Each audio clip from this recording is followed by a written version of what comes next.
5천만 국민 생명 재산 볼모 삼은 윤석열의 도박. 이후 에디터. 국가정보원이 18일 북한군의 러시아 파병을 공식 발표하고 나서 닷새가 지났다.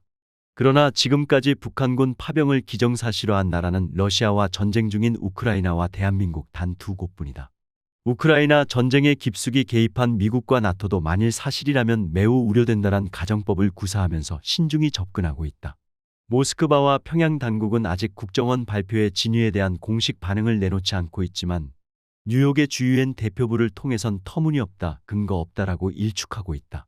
북한군 파병이 사실일 수 있지만 아직은 국제사회 전체가 공인한 사실은 아니란 얘기다. 국정원 발표의 핵심은 북한이 특수작전부대인 11군단 소속 4개 여단 병력 1만 2천 명을 러시아에 파병하기로 했고 1차로 1,500명이 러시아 연해주의 군부대들에 분산돼 적응훈련 중이다.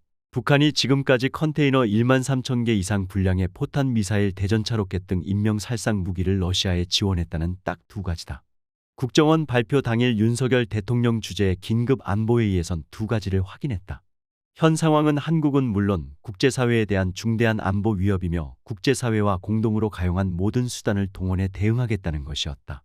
미심쩍은 부분이 있지만 일단 국정원 발표 내용이 사실이라고 치자. 윤 대통령과 외교 안보팀에 묻고 싶은 게 있다.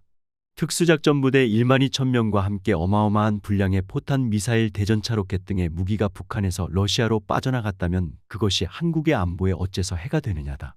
간단한 산수만 해도 막대한 전력 유출로 인해 북한의 안보에 해가 되고 한국의 안보에는 오히려 도움이 된다는 건 초등학생도 다 알 수 있는 일이다. 그런데 마치 윤 정권은 러시아가 북한에 파병하고 막대한 무기 지원이라도 하는 듯이 수상하리만치 과도하게 흥분하고 있다. 이런 북러의 천인공노할 짓을 우리만 알고 있었다는 듯이 이 이슈를 국제화하기 위해 동분서주하고 있기 때문이다. 미국과 나토조차 북한군 파병을 확인된 게 아니다란 신중한 스탠스를 취하자 급기야 21일 윤 대통령이 전화를 통해 직접 마르크 류터 나토 사무총장에게 우리 정보 당국이 사실을 확인했다고 전파했고 황준국 주유엔 대사는 21일 유엔 안전보장이사회 회의에서 국정원 발표 내용을 설명하고 국제적 전파에 주력했다. 국군 심리전단은 남북 접경지역의 대북 확성기를 통해 관련 내용을 북한 쪽에 알렸다. 그리고 22일 신원식 국가안보실장 주재의 국가안보회 상임위원회에선 북한군의 즉각 철수를 촉구하고 러북 군사 협력 진전 추이에 따라 우크라이나의 방어용에 이어 공격용 무기도 지원할 수 있다는 초강경 입장을 정리했다. 미리 세워둔 계획에 따라 군사 작전하듯 대통령과 국가안보실, 국정원, 군, 외교부, 재외공관이 일사불란하게 움직이는 모양새다. 나토 총장과의 통화에서 윤 대통령은 러북의 무모한 군사적 밀착이 인도 태평양 지역과 대서양 지역 안보가 불가분의 관계에 있음을 확신시키는 동시에 규범 기반 국제질서를 근본적으로 뒤흔들며 한반도와 세계 평화를 위협하고 있다면서 한국 정부의 단계별 조치에 들어갈 것임을 밝혔다. 설사 북한군 파병과 무기 지원이 사실일지라도 우크라이나 안보와 유럽의 안보에 영향을 미칠 뿐 한반도 평화에는 직접적 위협은 되지 않는다. 억지 논리다. 무슨 속셈인지 궤변을 구사해 어떻게든 우크라이나의 공격용 살상 무기를 주려고 애쓰는 것으로밖에는 보이지 않는다. 윤 정권이 한러 관계의 파탄이 가져올 한국의 국익 훼손은 전혀 안중에 없고 도리어 한국과 척지지 않으려는 러시아를 계속 자극해 관계를 파탄시킴으로써 우크라이나의 살상 무기 제공 구실을 만들려는 게 아닌가 하는 의구심도 든다. 민주주의와 자유, 인권을 중시하는 가치 외교와 글로벌 중추 국가 비전을 내걸고 자유의 전사가 되고자 다짐해온 윤 대통령이 러시아의 침공을 받고 고전 중인 우크라이나가 북한군의 가세로 더 심각한 위기에 처하자 이를 돕고자 발뻗고 나선 것이라고 보면 착각이다. 우크라이나의 안보와 세계 평화를 위해 우리나라의 안보와 국익을 훼손한다는 게 말이 되는가? 그럼 이런 수상한 행각의 진짜 배경은 뭘까? 우선은 윤 정권이 우크라이나에 살상 무기를 보내야만 하는 불가피한 사정이 있을 수 있다. 한러 관계 파탄을 감수하면서까지 말이다. 만일 그런 사정이 있다면 미국의 요구가 있었다고 봐야 한다. 국정원의 북한군 파병 발표를 확인하지 않고 만일 사실이라면 매우 우려된다라고 하는 조 바이든 미 행정부의 스탠스는 자신은 뒤로 빠진 채 윤 정권을 전면에 내세워 살상 무기 지원 문제를 풀려고 했을 가능성이 있다. 한마디로 한미 정부 간의 내밀한 조율을 통한 역할 분담일 수도 있다는 얘기다. 국내 정치적 위기를 안보 위기를 조성해 덮으려는 작업일 공산도 크다.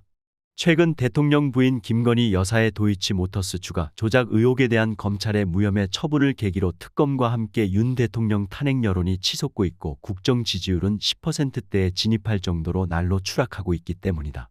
임기 반환점을 앞두고 국정 동력이 완전히 상실한 상태인데다 국민 대다수 여론에 맞춰 남은 기간 국정을 쇄신할 생각도 없으니 군사 모험주의 유혹을 받는 것이다. 우크라이나 전쟁에 직접 개입함으로써 사회를 전쟁 동원 분위기로 몰아갈 수도 있기 때문이다. 우리 무인기의 평양 상공 침투와 전단 살포 이슈도 언제든 폭발할 수 있는 사안이다.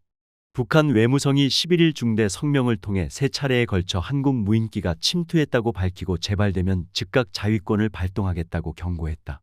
이튿날인 12일 김여정 노동당 중앙위원회 부부장은 담화에서 우리 수도 상공에서 대한민국 무인기가 다시 한번 발견되는 순간 끔찍한 참변은 일어날 것이라고 최후통첩성 발언을 했다.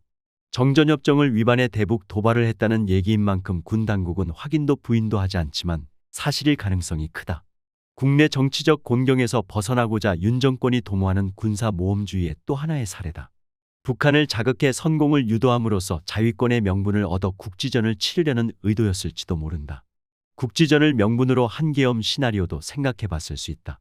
정치 생명이 경각에 달렸다는 초조함의 지푸라기라도 잡고 싶은 심정에서 나온 행동들인지도 모른다. 윤 대통령이 무인기 사건을 통해선 한반도 전쟁, 북한군 파병건을 고리로 우크라이나의 살상 무기 지원 가능성을 열어놓으면서 우크라이나 전쟁의 수렁으로 한국민을 끌고 들어가는 형국이다.